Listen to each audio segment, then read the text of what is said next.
अगले साल में हो जाए गुरु जी व्यवस्था सही। देश के देशवासियों, बहुजन समाज में जन्मे संपूर्ण महापुरुषों की विचारधारा को मानने वाले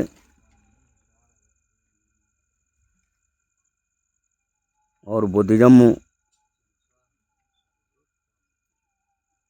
की विचारधारा पर चलने वाले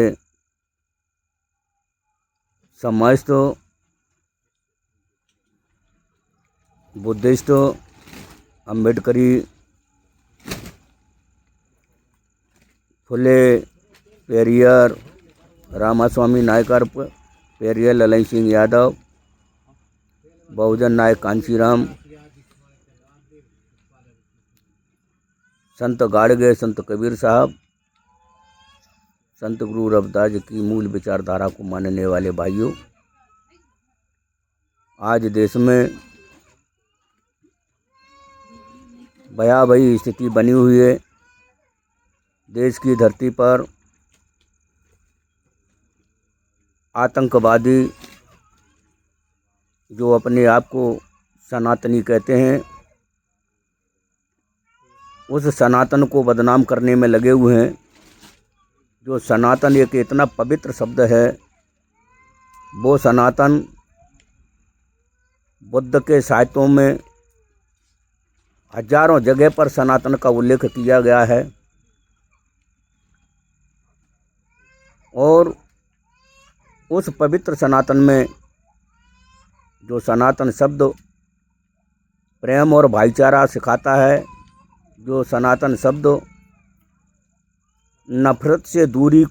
नफ़रत को ख़त्म करने का काम करता है, जो सनातन शब्द सभी प्राणी पे की रक्षा के लिए उपयोग किया जाता है, जो सनातन शब्द देश की सभ्यता और संस्कृति को बचाए रखने के लिए प्रयोग में आता है, उस सनातन शब्द का दुरुपयोग इस देश के गुंडे और आतंकवादी संगठन के लोगों के द्वारा प्रयोग में किया जा रहा है।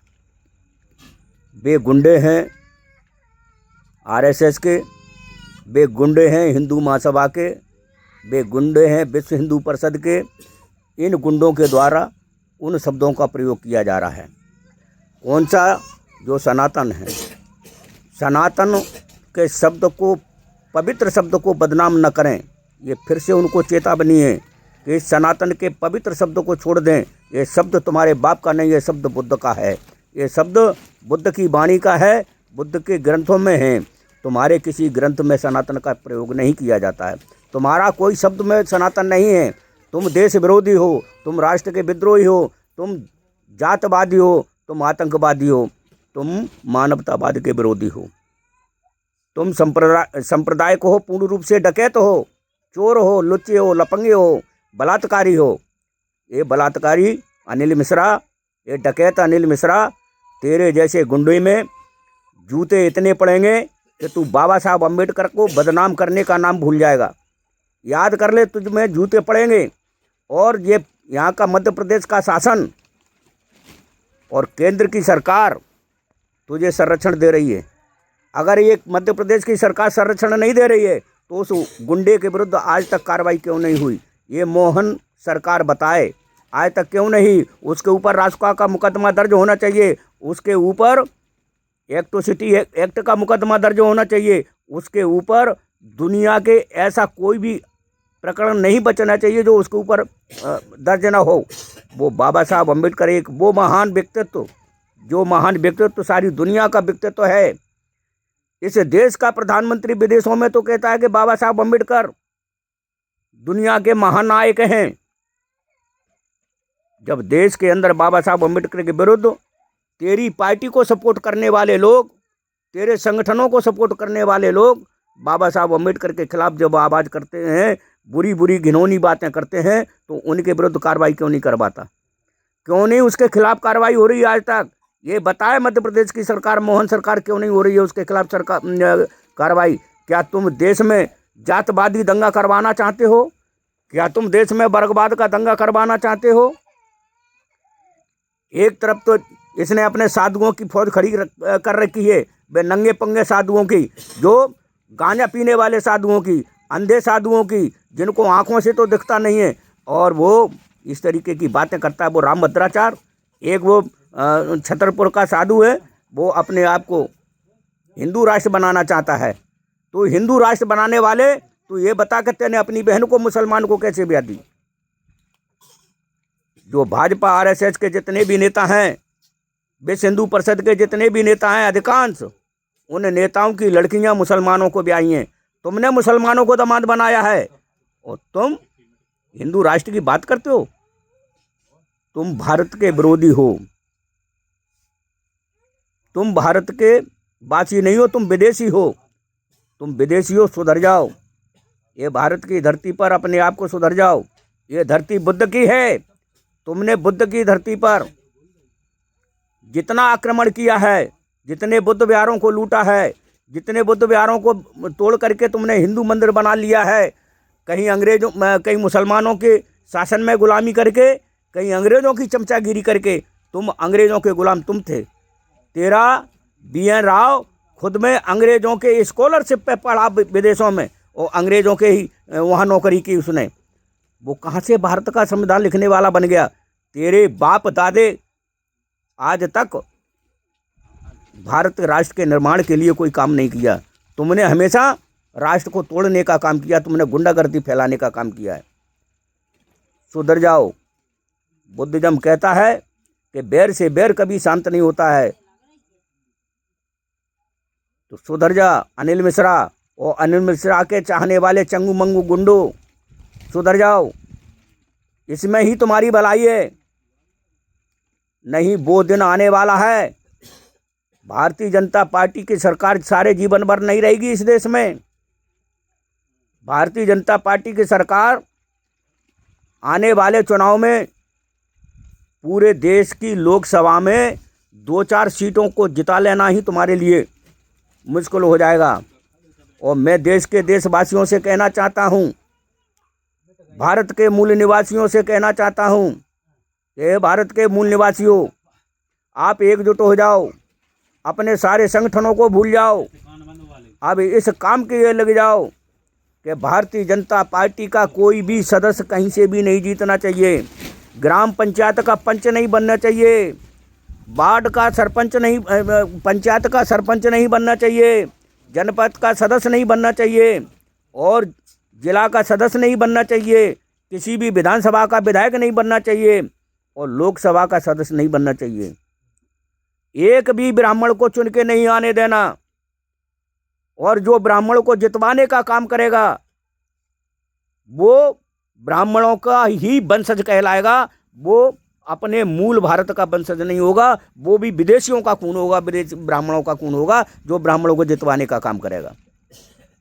तो ऐसा कटु शब्द मुझे बोलने पड़ रहे हैं। मैं भिक्खू हूँ, भिक्खू को ये भाषा का प्रयोग नहीं करना चाहिए था, लेकिन आज इस भाषा का प्रयोग करने का मेरा मकसद है और उद्देश्य है। ये तथागत बुद्ध ने भी कहा है कि अगर धम्म पर कहीं आँच आती है, ये भिक्खुओं कहीं धम्म पर आँच आती है, तो तुम शांत होकर के मत बैठे रहना, तुम्हें अपना सब कुछ नौछावर कर देना होगा। तो आज हम अपना सब कुछ नौछावर करने के लिए तैयार हैं। हमारे पास है क्या है? चीवर के अलावा कुछ नहीं है। चीवर ही हमारे पास है, और बुद्ध की मूल संस्कृति हमारे पास है। हम बुद्ध की मूल संस्कृति पर आँच नहीं आने देंगे। कुछ ऐसे संगठन बना रखे हैं जो संगठन आरएसएस और बीजेपी के साथ में साठगांठ करके बुद्धिज्म को नष्ट करने का काम कर रहे हैं। ऐसे संगठनों से भी आपको सावधानी बरतना होगी, ऐसे लोगों से भी सावधानी बरतना होगी कि वो लोग जैसे सांची के अंतर्राष्ट्रीय हेरिटेज पर हिंदू मंदिर का निर्माण हो गया, और निर्माण कराने वाला कौन है, कैसे हो गया? क्योंकि वह लड़का सांची में श्रीलंका की जो सोसाइटी है उस सोसाइटी का मैनेजर है और उसी का बाप है, उसने उसमें मंदिर का निर्माण किया है। इनको कौन सोचेगा, कौन समझेगा? पढ़े लिखे विद्वान भाइयों, इनको समझिए और कुछ सामाजिक जो कार्यकर्ता हैं, धार्मिक कार्यकर्ता हैं, वो इन बातों को समझिए। ऐसे लोगों से अपनी दूरियां बनाइए और एकजुट होने का काम करिए। ऐसे लोगों का बहिष्कार करो जो समाज में विद्रोह फैलाने का काम करते हैं, जो समाज को तोड़ने का काम करते हैं, जो बुद्धिज्म को नष्ट करने का काम करते हैं। ऐसे लोगों का सामाजिक बहिष्कार करो। या तो उन्हें बुद्धिज्म के रास्ते को समझने का काम करें। भगवान बुद्ध का धर्म किसी का विरोधी नहीं है। भगवान बुद्ध का धर्म मानवतावादी है। भगवान बुद्ध का धर्म जातवादी नहीं है। भगवान बुद्ध का धर्म अंधविश्वासी नहीं है। भगवान बुद्ध का धर्म ज्ञानी और विज्ञानियों का धर्म है।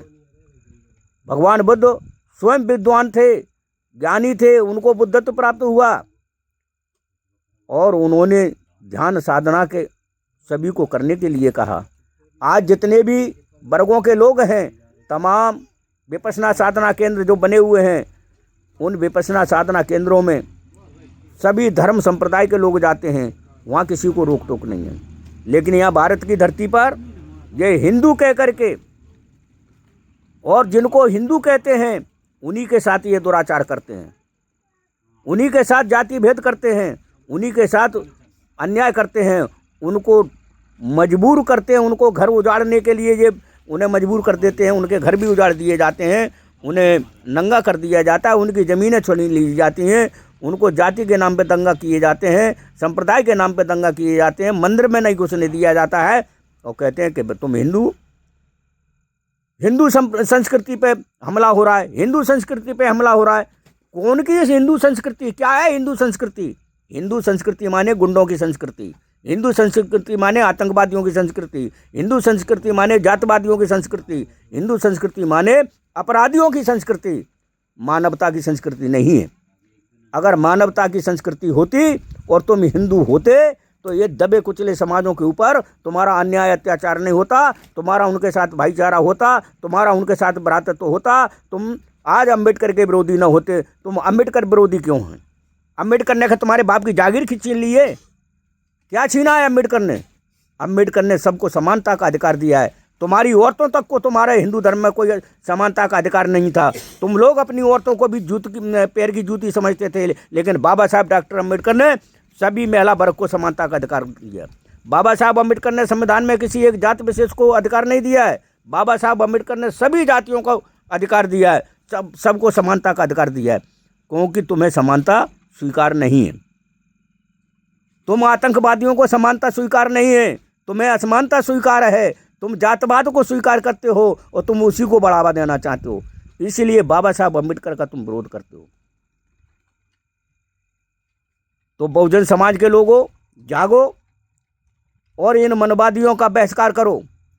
जैसे अभी उन्होंने भिंड में जाटो समाज के लोगों का बहिष्कार किया है, तो समस्त बहुजन समाज, अनुसूचित जाति और जनजाति और पिछड़े वर्ग के लोग और धार्मिक अल्पसंख्यक के लोग इन मनुवादियों का पूर्ण रूप से बहिष्कार करें।